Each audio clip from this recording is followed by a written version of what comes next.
esse assunto que, em tempos atuais, aí tem gerado muito desconforto, porque quando a gente fala em medida cautelar, eu gosto da forma como o grande Hélio Tornag, que foi professor da Faculdade de Direito da UFRJ, ele coloca a chamada desse tema. Ele fala das medidas, né, que recaem sobre as pessoas. O que seria uma prisão cautelar? Prisão cautelar são aquelas medidas desinvasivas, encarceratórias, que objetivam a segregação de pessoas envolvidas, no sentido bem clássico, né, envolvidas na prática de um delito. Tanto é que o legislador não condiciona um determinado estágio para que essa cautelar possa incidir. Ele indica a necessidade, tanto numa fase pré-processual ainda, numa fase investigativa, como numa fase judicial propriamente dita. Só que, quando a gente fala em prisão cautelar, a gente sabe o gênero. E esse gênero, ele hoje conversa com determinadas, né, especificidades que são importantes que sejam efetivamente abordadas, porque elas estão assim, passando daquela leitura bem do conceito indeterminado, do manuseio subjetivo para um manuseio mais objetivo, onde a gente conversa com efetividade na incidência dessa medida. Então, para que a gente possa ter essa noção de efetividade, a gente vai à Constituição Federal. A própria Constituição é aquela regra máter que delimita que o indivíduo não pode ser preso, diz lá no artigo 5º, 60, que o indivíduo não pode ser preso senão em flagrante delito ou em razão de ordem escrita e fundamentada da autoridade judiciária competente. Eu falo isso aqui de uma forma muito clara. Então, quando ele diz isso, 61, ele está falando da possibilidade de um encarceramento hoje, se ocorrer por conta de um flagrante, que é uma medida pré-cautelar, à luz da oportuna interferência que fez a 12.403, e hoje a gente tem um pacote aí de crime com mais adendos, e esse indivíduo preso em flagrante, para que ele possa ter convolado esse primeiro encarceramento em uma prisão preventiva, a gente tem que ter a devida consonância com o corpus investigativo, até porque o auto prisão em flagrante ele tem também um caráter probatório. Inegável que ele tenha que só não demonstrar a autoria, que o indício seja suficiente quanto à autoria, quanto à existência da infração, mas que também venha caminhar no indicativo da necessidade de se convolar aquela prisão em flagrante em preventiva. Isso é um mundo real. Eu não posso, por exemplo, assim, conceber com satisfação um manuseio assim, exacerbado, inidôneo dessas medidas com uma ideia de uma antecipação do tempo.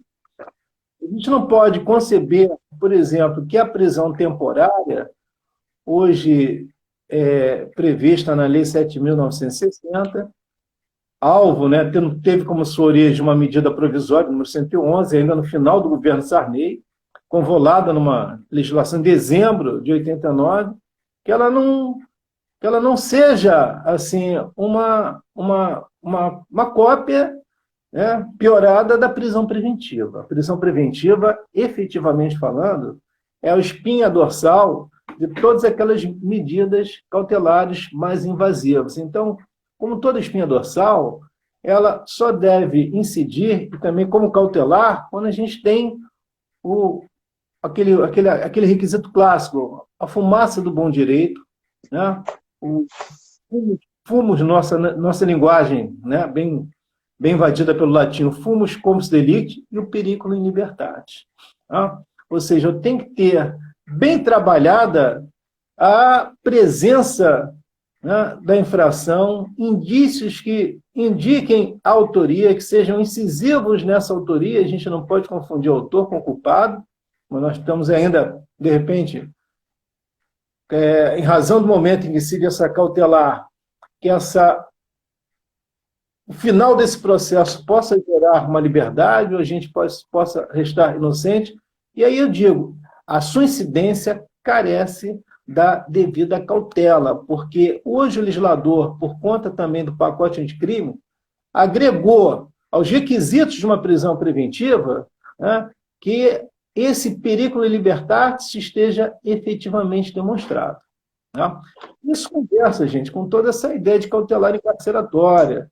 Hoje a gente tem que tomar cuidado com quem é efetiva, por que foi decretada, qual a sua necessidade. Aí a gente entra no clássico discurso do professor Heitor Nagy, quando debate com a ideia da legitimidade e conveniência.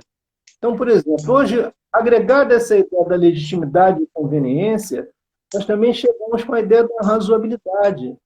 São inúmeros os julgados hoje do próprio Supremo que entendem que se, ao final, numa condenação, a gente for ter lá um regime de cumprimento inicial semiaberto, não se justifica o manejo de uma prisão cautelar, ou seja, esse equilíbrio, esse bom senso, né, ele tem que estar presente na exata medida em que o magistrado ou magistrada for impor essa medida invasiva, que também, à luz da lei processual e da alteração recente, é cautelar de extrema excepcionalidade.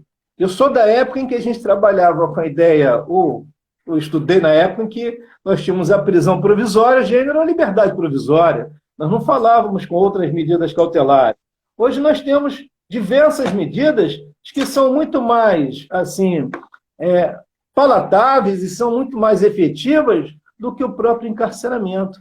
Eu gosto muito daquela fala do Tornai que eu separei para falar hoje à noite, em que ele diz, lá nas suas instituições, né, no segundo volume, ele fala, se reporta ao Filangieri, e que lançou um apelo comovido aos legisladores da Europa, para que eles tirassem horas do seu descanso, para que eles pudessem observar ali a situação de extrema miséria humana, a situação de extrema...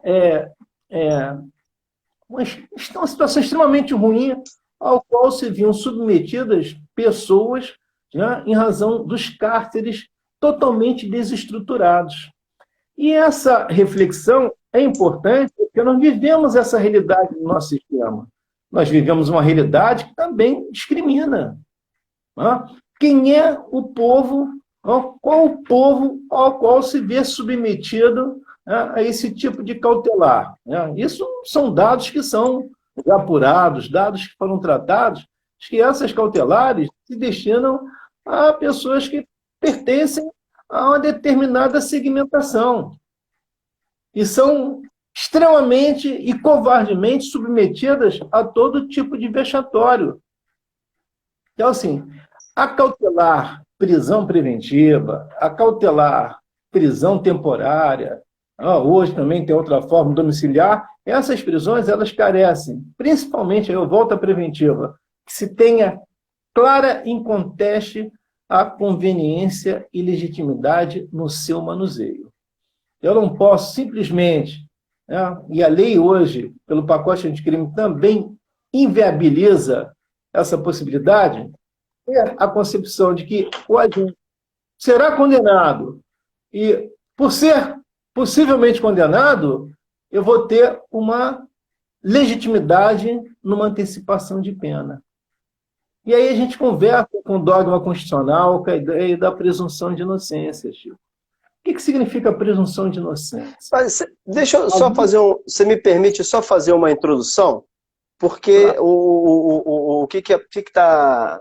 A gente já entrou numa discussão mais técnica, mas eu tenho aqui, né, a gente tem aqui um público que nem sempre já está lá no nivelado tecnicamente para conversar, né, sobre o processo penal. Então, assim, se você me permitir fazer uma introdução só com alguns postulados, né, de modo que eu te devolva depois a palavra, para a gente conseguir... Porque existe assim, uma dúvida, né, que eu acho que é uma dúvida da maior parte das pessoas, que elas não conseguem compreender qual é a sistemática jurídica que não impõe quando há uma acusação formal em juízo, ou uma denúncia, né, por parte do Ministério Público, que normalmente é o acusador, né, junto ao juiz criminal, por que não há logo uma prisão? E como é que se dá essa prisão ao longo do processo?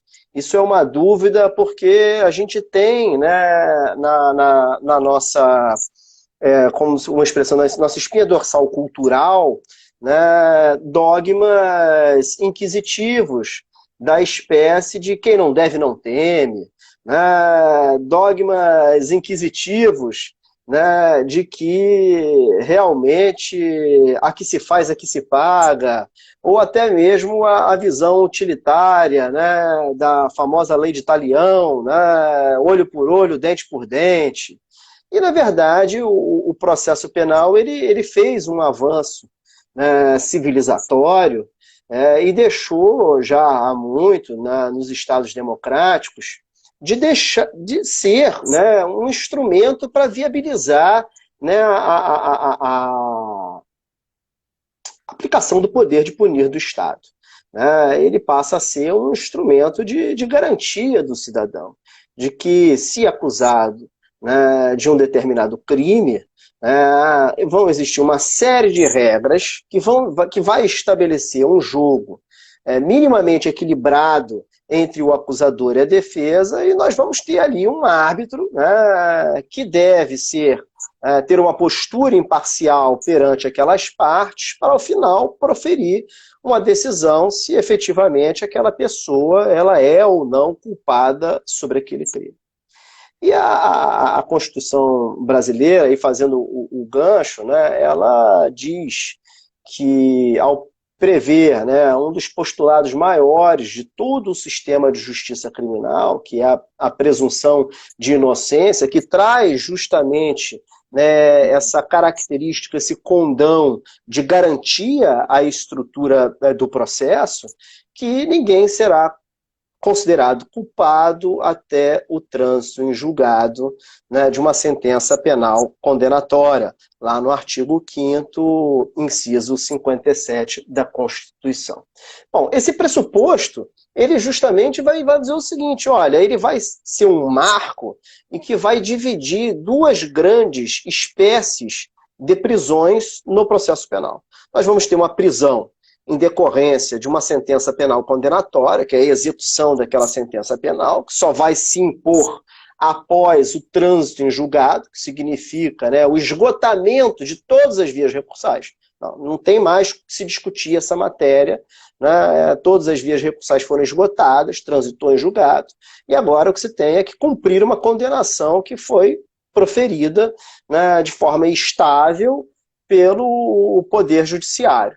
E há uma outra espécie de prisão, e aí é que as pessoas não conseguem entender essa diferença, que ela é excepcional, que ela só pode ser imposta se absolutamente necessária, que é uma prisão ao longo do processo, ou, né, em determinados também casos excepcionais, ao longo da investigação. Então, essa prisão, na verdade, ela não tem a função, né, de infligir uma pena ao acusado, infligir uma pena ao investigado ou ao suspeito. E ela não tem isso justamente porque a Constituição diz que só pode ser considerado culpado após o trânsito em julgado de sentença penal condenatória. E isso realmente cria, né, um raciocínio dicotômico e antagônico na cabeça das pessoas que não conhecem profundamente o processo penal. Poxa, mas enfim, então quer dizer, como vai ter uma prisão antes do trânsito em julgado se a pessoa só pode ser considerada culpada se efetivamente houver o esgotamento dos recursos e a estabilização da decisão condenatória? Bom, aí há uma criação, na verdade, jurídica, que é o próprio processo cautelar, estruturado num outro também postulado constitucional, que diz que o Poder Judiciário não poderá deixar de apreciar lesão ou ameaça de lesão à direito. Né? Então, ele tem que proteger uma ameaça de lesão ao direito. Mas qual é o direito protegido? É o direito penal, aquela pena que advém do próprio crime do qual a pessoa está sendo culpada? Não. É o direito de se ter um processo que possa resultar numa condenação. É o direito de se proteger a próprio processo. Então, assim, essa excepcionalidade dessa prisão, ela vai acontecer não em razão do crime propriamente dito ou da culpabilidade do agente na prática do crime. Ela vai acontecer sobre a ótica do processo. Ela é importante, essa prisão, para evitar, por exemplo, que o acusado destrua provas, para evitar, por exemplo, que o acusado faça uma coação de testemunha. Ela é importante, por exemplo, para evitar que haja uma fuga, e se lá na frente houver uma sentença penal condenatória, que essa sentença penal condenatória possa ser imposta ao acusado, né? Até porque o processo penal ele é garantista, mas ele não é paternalista. Né? Então, a ideia, né, dessa excepcionalidade, ela tem que sempre estar conjugada com essa necessidade. E aí a pessoa, né, até aquele que já, né, pode ter experienciado essa vivência, né, na sua vida, né, que é uma coisa horrível e tenebrosa, é a prisão em si, ele fala, pô, eu fiquei preso preventivamente, vem cá, na minha pele eu estou sendo punido, eu estou sentindo, eu senti a punição, né? Que história é essa que eu fiquei preso para proteger o processo? E aí o professor Lourenço, boa noite, professor, seja muito bem-vindo. Nosso professor querido, meu querido professor e nosso colega lá na Faculdade Nacional de Direito da UFRJ.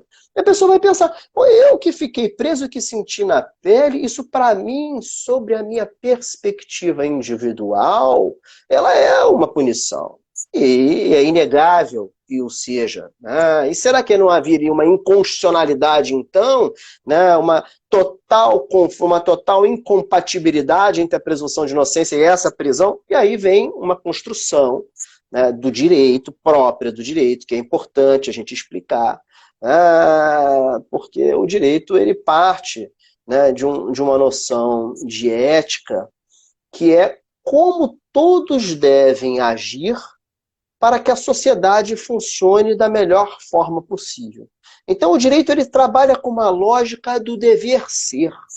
Lá, essa lógica ela vai ter a sua razão de ser no que Kant denominou como imperativo categórico, né? Que é aquele comportamento ético lastreado em valores de um determinado grupo social, em valores até constitucionais, né, do nosso Estado, que nós teríamos que seguir para que a gente pudesse ter uma vida melhor. Para que a gente pudesse ter uma vida melhor. Então, se todos tomarem por base esse comportamento e seguirem esse comportamento, nós alcançaríamos uma sociedade mais justa. Isso é um postulado também filosófico do direito. E dentro dessa perspectiva, né, a gente tem que entender que, no fundo, a prisão cautelar, essa prisão que acontece antes do trânsito em julgado, ela não fere a presunção de inocência, quer dizer, ela não fere essa estipulação de que a pessoa só pode ser considerada quando exaurido todas as possibilidades de recurso, porque ela está sendo observada no plano do dever ser. Mas quando a gente observa no plano do ser, no plano de quem realmente recebe sobre o seu próprio corpo a prisão, qual é a diferença?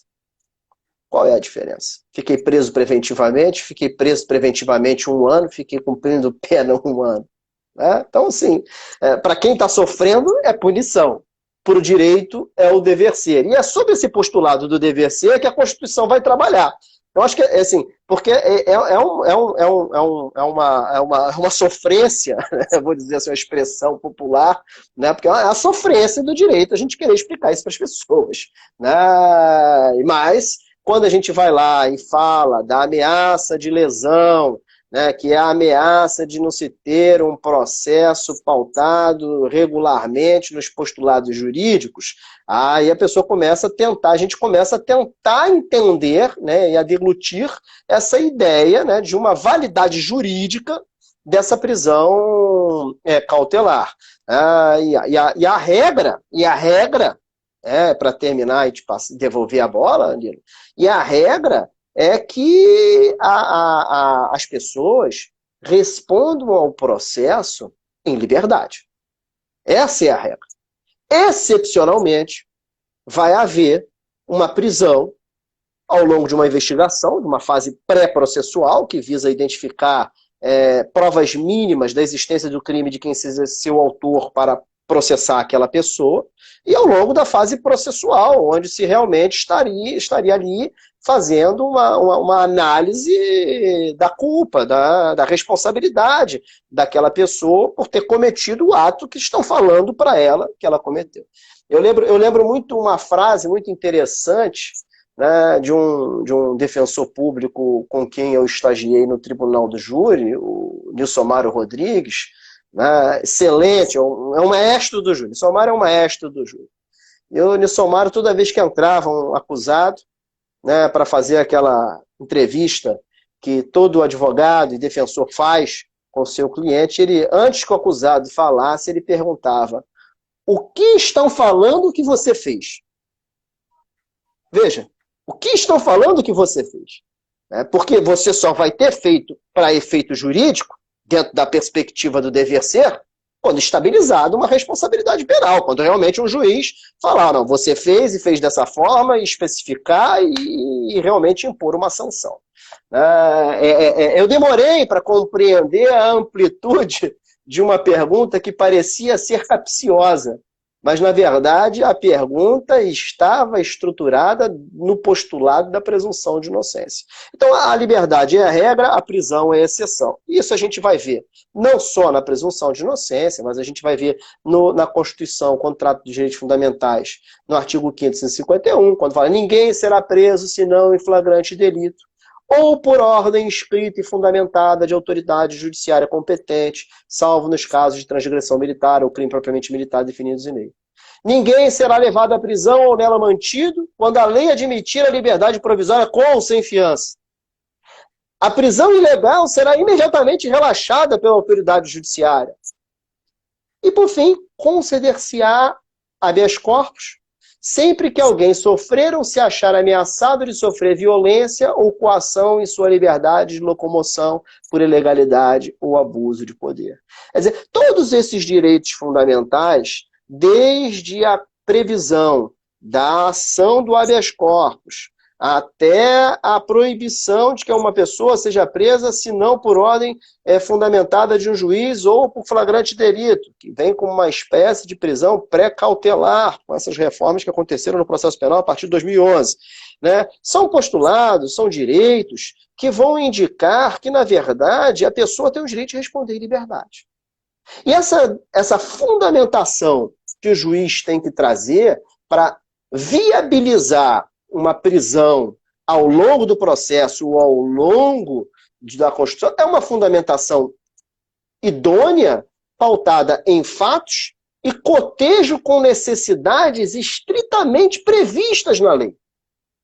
Então eu não posso prender porque quero, porque acho, né, porque não gosto, porque discordo, porque me simpatizo com a acusação, porque antipatizo com o réu. Eu só posso prender naquelas hipóteses em que o Código de Processo Penal disser: a prisão aqui é absolutamente imprescindível e necessária. Né? E estabelecendo-se a regra. Porque, como hoje a própria imprensa ela fala sobre o processo penal, quer dizer, o direito penal sempre foi um assunto que seduz as pessoas, né? A punição seduz desde aquele capítulo, né, do Vigiar e Punir do Foucault, quando ele fala do suplício de Demian em praça pública, quer dizer, há uma sedução pela punição da população. A imprensa trata, na verdade, a regra como a prisão e a liberdade como exceção. Não é isso que a Constituição diz. Não é isso que a Constituição estabelece. Então eu queria fazer só esse introito, Nilo, de modo que assim, a gente conseguisse uniformizar, né, o nosso entendimento para aqueles que estão nos assistindo e que ou não chegaram ainda, né, ao ponto de estudar profundamente o processo cautelar, né, no processo penal, ou que realmente, né, estão aqui nos assistindo porque querem aprender e eu precisava fazer esse nivelamento, né, de postulados mínimos para a gente continuar a nossa discussão. Então, você me desculpa a interrupção e te devolvo, então, do ponto que você parou, que eu anotei aqui, né, que é a presunção de inocência. Eu fiz um espaço, entrei na presunção de inocência e te devolvo a palavra. Olha, eu aprendo sempre te ouvindo. Eu vejo assim, você está me devolvendo aquela leitura que nos afina, porque quando a gente fala em presunção, você voltou a tocar num dispositivo que eu mencionei no início, que é o inciso 61 lá do artigo 5º da Constituição, ele é muito claro quando ele fala das viabilidades excepcionais que compõem a ideia da cautelar. Ou seja, quando a gente fala em prisão cautelar, a gente tem que observar bem o processo, até a prova é cautelar. O inquérito é cautelar. O inquérito é um momento de reflexão que não norteia só o exercício da ação penal, não. O inquérito é um corpus que pode ter no seu conteúdo elementos que indiquem a necessidade do manejo de uma medida mais agressiva. E aí vem a prisão preventiva, mas hoje, à luz da lei processual, que sofre alterações, e essas alterações muito bem conversadas, não todas, mas a maior parte, vamos falar dessa forma, com os entendimentos delimitados pelo Supremo, pelo Superior, ela impõe que se tenha maior cautela na incidência para que eu tenha consonância constitucional, aquilo que você bem colocou. Você vai prender, e aí eu me reporto à fala do Tornag. O Tornag, ele, num dado momento, ele fala do mal necessário que constitui uma prisão cautelar. Por que ela é um mal? Porque eu estou segregando alguém do seu seio familiar, do seu seio social, eu estou impactando a honra profissional daquela pessoa, a honra social, a honra familiar, né? Sem que eu tenha definitividade quanto à sua responsabilização penal. E aí, eu entro com outra questão. Quando vamos voltar ao 61, ele diz, ninguém será preso nem flagrante. O que é o flagrante? É uma medida pré-cautelar que justifica aquele encarceramento imediato? Não. Esse flagrante tem um viés probatório que me indica, ó, o fato existiu, né? Eu sei quem foi o seu autor. Esse é um primeiro componente. Eu careço mantê-lo encarcerado, eu tenho que identificar naquele dado ali que o ir e vir dele, direito fundamental, igualmente chancelado lá na nossa Constituição, né, é pernicioso ao normal desenvolvimento de uma instrução criminal. Gera uma instabilidade na relação processual que irá se firmar. E, veja, eu não estou falando em culpado nesse momento. Então, assim, hoje, o legislador, primeiro na Constituição, aí a gente entra na ideia da presunção, você bem colocou, a presunção é direito fundamental, que se comunica com essa questão da medida cautelar, falando assim, para aquele que for e tem um poder, né, maior de delimitar o ir e vir do cidadão, que ele tenha a devida responsabilidade no manejo dessa medida. Porque ela não interfere só, gente, no ir e vir. O ir e vir do cidadão, hoje, ele tem e se comunica com outros dispositivos, se comunica, né, com aquela honra que o cidadão possui, ele ou ela. Né? A gente reside num condomínio, aí vamos socializar o nosso dado, né? Nós residimos, trabalhamos em determinado local, né? E a gente tem que encarar essas pessoas todas nesse local de trabalho, né? No nosso seio familiar, com os nossos filhos, netos, sobrinhos, tios, pais. E aí, veja, a mídia que tem a obrigação e cumpre fielmente a obrigação de informar, ela está lá informando, ó, fulano foi preso em razão de ter seu nome envolvido nessa prática. Veja, essa cautelar, ela não é pena. E é aquilo que você muito bem tocou. Ela vem para a sociedade não por culpa de quem está dando informação, mas de quem não deixou claro quando a decretou, porque estava decretando aquela medida, que é invasiva, que fere direitos fundamentais associados à liberdade. E eu toco muito nessa questão da honra. Porque essa questão da honra é a nossa expressão, né, que compõe com a nossa liberdade. E aí o legislador diz lá também, olha, você vai ter o direito a indenizar se você for alvo de um atuar ilegal. E aí eu pergunto ao meu parceirão, né, de longas batalhas já, que nós somamos na nossa vida, será que essa reparação ali vai passar a borracha em toda a história que você constrói e foi devidamente deturpada por uma decisão que não se mostrou concreta, indicativa de que aquele fato é teu, você o cometeu, você tem que ser responsabilizado? Não, a gente depende de um processo criminal.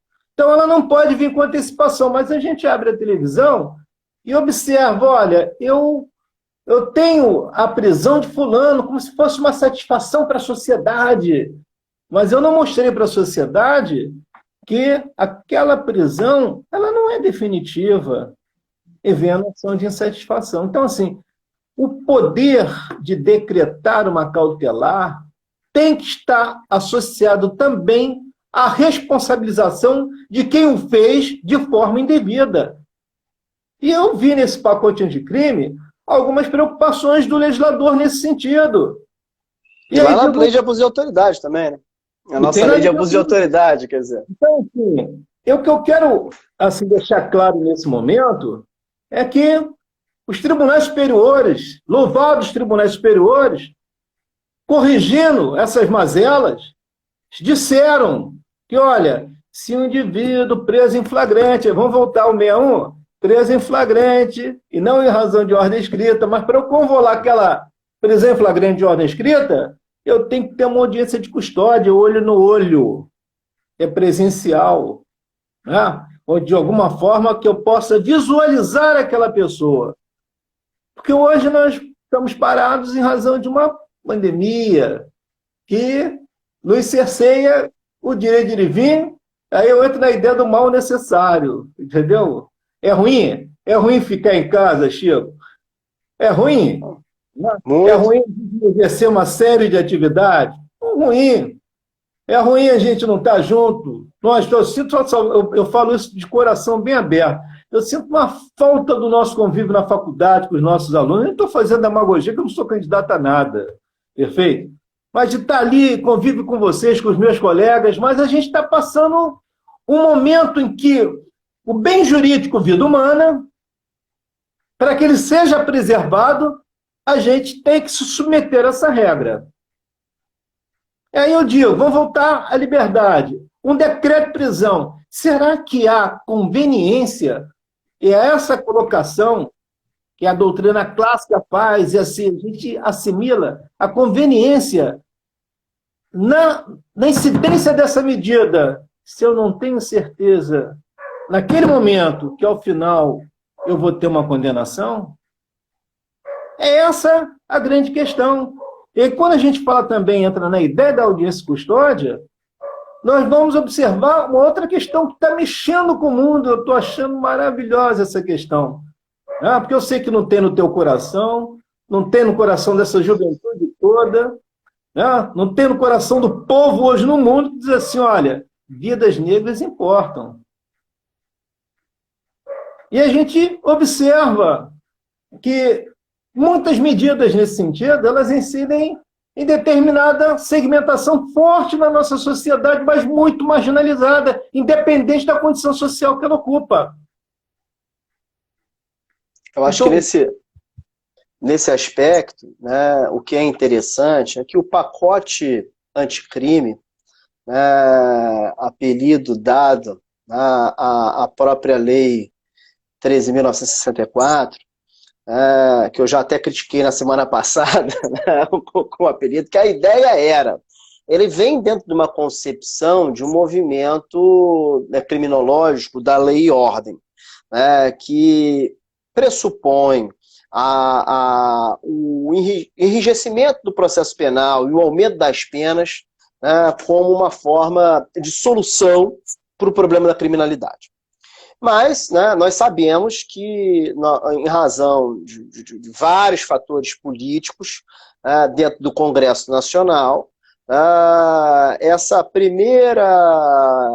esse primeiro avanço, né, que estaria consubstanciado pelas 10 medidas anticorrupção, que se tentaria até validar a prova obtida por meio ilícito, e houve um retrocesso no Congresso Nacional, ele avança de novo com um projeto de lei que redundou na lei do pacote anticrime. Mas ela sofreu, né, como todo processo legislativo, as tensões políticas do Congresso, né, tanto de um lado daqueles que eram defensores, né, de uma visão mais democrática da Constituição, da ideia de que o processo penal ele funciona para proteger o indivíduo, quanto daquele outro lado que defendia, né, e é claro, eu estou fazendo só um reducionismo, evidentemente, confesso, para a gente conseguir chegar onde eu quero, que defendia a exasperação do processo, a exasperação das penas. E a própria lei, que a gente constata, né, que o desvio da finalidade da prisão cautelar, especialmente da prisão preventiva, que há muito já se direciona como destruidor de biografias de vidas negras, passou a ser utilizado como destruidor de biografia de vidas brancas, e vidas valiosas economicamente. E aí, nesse momento, se preocupa absurdamente sobre a ideia da prisão preventiva, né, ter que retornar às suas balizas constitucionais. E esses mesmos influxos políticos é que permitiram o próprio pacote anticrime trazer, de certo modo, a redação da prisão preventiva e a redação da prisão cautelar no Código de Processo Penal, que havia sido modificada em 2011, para balizas mais próximas da Constituição. Porque nós vimos que, de 2011 para cá, ao invés do que era o intuito da reforma feita na parte pontual, reforma pontual legislativa feita na parte de prisão, que era aproximada da Constituição, houve um distanciamento. Houve um distanciamento para se justificar uma justificativa dentro de um determinado momento político do país. E aí agora a gente volta aqui a uma nova redação do Código de Processo Penal, que vai impor realmente ao magistrado, né, uma fundamentação quando manejar uma prisão cautelar, quando manejar uma prisão antes do trânsito julgado, antes de ter estabilizada o reconhecimento de uma responsabilidade penal, um cuidado maior. Ele vai ter que mostrar na prova, na situação fática, que realmente aquela é uma situação excepcional que demanda essa intervenção extrema do processo penal e do juízo penal. Porque se ele não o demonstrar, ou se ele ficar na dúvida sobre um pedido de prisão formulado pela acusação, ele tem que chamar a defesa e ouvir a defesa. Defesa, olha, aqui a acusação está pedindo uma prisão, eu não estou vendo isso daqui claramente, esses fundamentos. O que você me diz? E aí pode ser que a própria defesa não consiga superar os argumentos. Né? Não consiga, e aí o juiz se convença mesmo da necessidade de uma prisão prévia. Mas vai fugir. Mas ninguém foge para a vida toda. No mundo globalizado, no mundo, como você me falou isso, no mundo globalizado, eu vou me permitir de subtrair esse argumento. No mundo globalizado, ninguém foge para sempre. Num mundo onde tem celular, onde se localizam as pessoas, onde as pessoas devem estar conectadas, ninguém desaparece para sempre. E veja, para que... E às vezes, não, fugir não é a solução de nada no processo penal. Fugir não é a solução de nada no processo penal. Enfim, eu só queria fazer essa questão do em que momento político ficou interessante em se reaproximar da Constituição?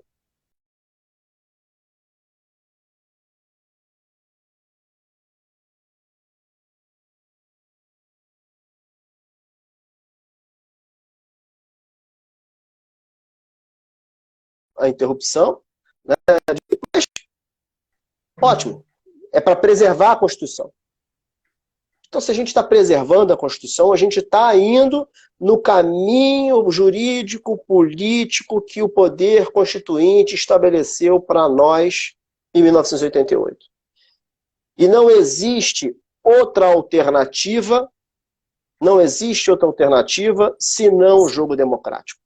Qualquer outra alternativa fora do jogo democrático é a alternativa que vai, na verdade, representar um dano político à sociedade, né, de que Estado for, especialmente no Brasil, que é um Estado democrático, que ele é irreparável. Esse dano é irreparável. A gente já aprendeu com isso, a gente aprende com a história. Então, eu só queria fazer esse contraponto, Nilo, sobre a questão do pacote anticrime, né, que vem para recrudescer, mas, de certo modo, há um influxo no Congresso e há também um retorno e um reconhecimento de necessidade, né, de se colocar a prisão preventiva no seu devido local, que é o local da excepcionalidade, e de se impedir que a prisão preventiva seja transformada em uma máquina de destruição de biografia.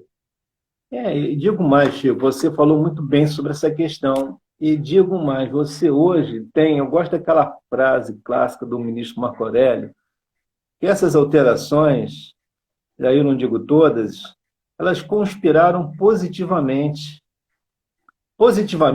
impondo freios ao manejo exacerbado, inidôneo dessas cautelares. Eu digo isso a você porque eu vejo nos tribunais superiores e nos tribunais regionais uma certa preocupação. E cresce essa preocupação. Por quê? Porque o legislador hoje está impondo que você converse. Acho que à luz até da experiência do próprio CPC, lá no 489, quando dá uma metodologia para que venha uma fundamentação daquela decisão. Então, hoje nós temos uma metodologia, quando nós falamos em fundamentação para decreto de prisão preventiva. Tem que ter uma metodologia, tem que conversar com o fato. E aí também vem uma crítica daquilo que a gente observa no nosso dia a dia. O nosso clássico inquérito, eu vou sempre falar isso, está sendo substituído por medidas cautelares, outras que são documentos inertes, que não dão a oportunidade, isso vai ser alvo do nosso próximo encontro, daquele envolvido justificar ou esclarecer os seus atos. Então, quantas investigações não se arrastam por 2, 3, 4 anos, e eu nunca, está lá no CPC, ouvi o indiciado. Ou seja, o delegado, mesmo indiciando, ele não está interrogando, não. Ele não pode interrogar, porque o interrogatório é ato do juízo. O próprio legislador no processo fala em ouvir o indiciado, permitir que ele esclareça. E você me lembrou bem mais cedo, falou assim, olha, hoje nós temos a regra de um diálogo para a incidência de uma cautelar invasiva, uma cautelar encarceratória. Hoje é regra, né? Que nem sempre é aplicada ainda, porque carece da turma evoluir. Perfeito? Tem que fazer aquela evolução que é bom, entendeu? Tem que evoluir. Nós temos que caminhar, nós temos que fortalecer esse sistema acusatorial, né? O tribunal corrige. Então, quando a gente observa, por exemplo, que para a realização daquele momento processual existe uma forma previamente estabelecida, eu não tenho que só consorciar a ideia de que eu tenho que ter a parte demonstrando prejuízo, não. A desobediência à forma previamente estabelecida para a realização daquele momento ato processual, é ofensa a direito fundamental. Eu não vou criar naquilo que possa fragilizar o direito da parte hipossuficiente na relação processual. Quem é o acusado na relação processual? É a parte hipossuficiente. Né? Porque é o acusado de um lado e o Estado do outro, né? Isso que é importante. O Estado do outro, poderoso. Né? O Estado que demanda uma certa consciência, tem que ter uma certa consciência do seu dever. Então, o seu dever é preservar, enquanto o indivíduo é somente autor e não caracteriza perigo, que ele possa ir e vir, para que ele possa comparecer regularmente frente ao juízo e prestar seus esclarecimentos, se ele não teve a oportunidade de fazê-lo na fase investigativa. E até esclarecer, porque não pode ser feito na fase investigativa. Eu ouvi já tem um tempo, em que o ministro Marco Aurélio, num período de férias, isso tem muito tempo, você vai se lembrar desse fato, eu não vou mencionar o nome da pessoa, porque foi uma pessoa famosa. Foi presa e houve uma liberdade dada no habeas corpus, não sei se era substitutivo, no STF, e houve uma grita geral, e eu vi uma fala do ministro Marco Aurélio falando o seguinte: até que ponto aquela liberdade concedida estaria ali fazendo mal à sociedade se o indivíduo livre, comparecendo à relação processual, porque o indivíduo exerceu o direito natural à fuga, diante da pressão midiática que existia, se ele tivesse devidamente intimado, comparecendo, aquela ação penal já teria chegado ao seu final, já estaríamos num outro momento de cumprimento da pena. Porque o momento de cumprimento da pena é distinto disso que a gente está conversando hoje. Para o cumprimento de pena, eu tenho que ter certezas. Eu tenho que sair das ideologias, eu tenho que sair do viés ideológico, político. Eu não gosto de, ele é feio, ela é feia, cabelo mais empinado. Isso não existe, a relação institucional. Então, eu tenho que ter os dados, por quê? Porque esses dados serão alvo de uma revisão por conta do eventual recurso de apelo, dos embargos de declaração antes da apelação, depois do eventual embargos infringentes, do eventual recurso especial, recurso extraordinário, e aquilo pode ser desfeito se ele for inidôneo. Então, nós temos mecanismos recursais, medidas excepcionais. A gente não pode falar em soberania da coisa julgada, porque nós temos até o habeas corpus para desconstituir aquela coisa julgada. Nós temos a revisão criminal para nós desconstituirmos. Isso no processo penal. Por quê? Porque a liberdade é um bem supremo. É um bem que merece respeito. A honra que compõe essa liberdade é igual ao bem supremo. Então, quando a gente fala dessa cautelar, o seu manejo é excepcional. Eu queria só, Nilo, se você me permitir, primeiro eu queria assim, aqui é bacana porque dentro dessa ideia da extensão, a gente falar aqui com a professora Vanessa Ribeiro, o Murilo, a Yara, Claudinei, a Michele, que eu já falei, a Laisa Manuela, o Jorge, que está nos assistindo lá do norte, enfim, temos vários companheiros e companheiras aqui nos acompanhando, e eu deixo aqui um beijo no coração de todos vocês.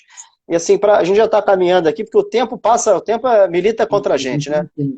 Eu queria só falar um último ponto, para a gente debater, que é uma questão que eu acho que para nós que estudamos o processo penal, que lidamos com a Constituição, que tentamos enxergar uma lógica no ordenamento jurídico a partir da Constituição, e não tentar interpretar a Constituição por meio da lei infraconstitucional.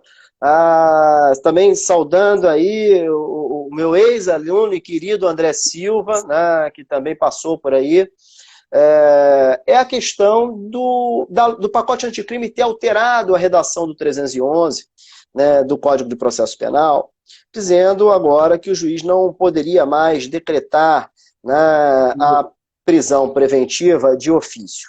A gente sabe que a opção constitucional por sistema de processo penal ela adotou o sistema acusatório, que tem duas características assim fundamentais. A primeira é que o processo ela tem três atores diferentes com funções distintas. Então nós vamos ter o acusador com a função realmente de levar a cabo, né, a acusação, de requerer as medidas cautelares, o acusado, que vai se defender, e vamos ter o juiz, que vai ter uma função equidistante e imparcial dessas partes. Então, há uma distinção das funções claras e definidas, né, pela lei. E segundo, que o juiz não pode manipular a prova, que a prova é a atividade das partes. Então, assim, numa medida cautelar, que se visa proteger o processo, o requerimento dessa prisão deve interessar a quem visa essa proteção. Se é o acusado que vai se prender porque há uma ameaça dele destruir prova, ou há um risco dele fugir, é o Ministério Público que tem que pedir a prisão. O juiz não pode decretar essa prisão de ofício. Isso, evidentemente, que antes mesmo da alteração de 2011, fazendo-se uma interpretação conforme do Código de Processo, chegaríamos a essa conclusão. Mas agora o pacote anticrime trouxe essa redação para o 311, suprimindo a possibilidade do juiz decretar a prisão preventiva de ofício. Mas não fez uma alteração lá no inciso 2º do 310 e nem no 316.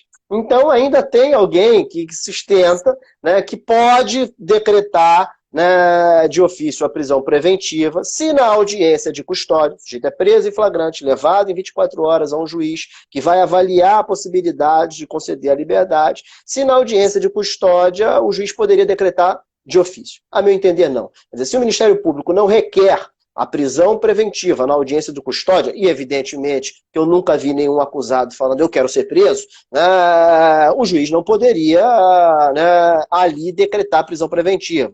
Então haveria que se fazer uma interpretação conforme a Constituição do artigo 310, inciso 2º. Da mesma forma, não tem sentido nenhum o juiz não poder decretar de ofício, mas poder fazê-lo se efetivamente ele revoga a preventiva e depois há uma circunstância que ele tenha que impor a preventiva de novo. Isso aí tem que ficar, é um encargo da acusação, não é um encargo do juiz, sob pena dele comprometer a própria imparcialidade, começar a manifestar pretensões acusatórias que a Constituição veda ao magistrado. O magistrado tem que ser imparcial. Isso aí é uma coisa muito clara. Então eu queria que você fizesse um comentário. Tem mais 1 minuto, é comentário quase que de debate da Globo, né? Para você falar um pouquinho e se despedir da gente, porque eu acho que a gente vai até 22 e o Instagram vai derrubar a gente, 19 horas. Eu acho que, para fechar, assim, eu vou passar a palavra. Prisão preventiva é um tema tão sensível, tão importante no processo penal, prisão cautelar em geral, que eu acho que valeria, depois desse ciclo de 4 encontros, a gente ter uma outra. Ter uma outra para ir assim a gente continuar discutindo o pacote anticrime. Nilo, está contigo. Mas eu endossando o que você está falando, eu também parei hoje para fazer a leitura, né, para esse assunto, e vi o parágrafo 5º que gera dubiedade nessa interpretação. Ora, o juiz hoje, se a gente falar de prisão preventiva, não pode, de ofício, decretá-la, mas o parágrafo 5º... Se cair, eu volto, hein, gente? Se cair, eu volto e aí a gente fecha. Mas, vamos lá. Ele falou assim, o juiz poderá, de ofício, a pedido das partes, revogar a medida cautelar, substituí-la quando verificar a falta de motivo para que subsista, bem como voltar a decretá-la se sobrevier as razões que a justifiquem. Isso confronta. Né? Ou seja, o que ele disse lá na frente? Eu prefiro interpretar, fazer aquela ideia da interpretação em Bonaparte, né? Ou analogia em Bonaparte. Né? Não pode, não deve. Não é de bom tamanho. E com essa sugestão do juiz das garantias, né, que espero vingue, espero se concretize, isso fica mais claro ainda, de que para o manejo de uma cautelar em fase judicial carece de provocação da parte interessada, vinculando o princípio da iniciativa das partes, que é o óbvio, que é o correto, que é o real. É isso que eu queria falar, agradecer a oportunidade aí, eu acho que foi muito bom essa troca, e a gente vem num outro momento para nós alimentarmos mais essa discussão. Né? Tá ótimo, Nilo, foi um prazerzão, faltam 20 segundos. Eu tô adorando esses encontros, né? Eu acho que estou em casa, a gente fica esperando, com expectativa, se preparando. Deixo aqui um beijo para todos, um forte abraço para todos aqueles que nos acompanharam. Semana que vem a gente volta, 19 horas, quinta-feira, com o tema Investigação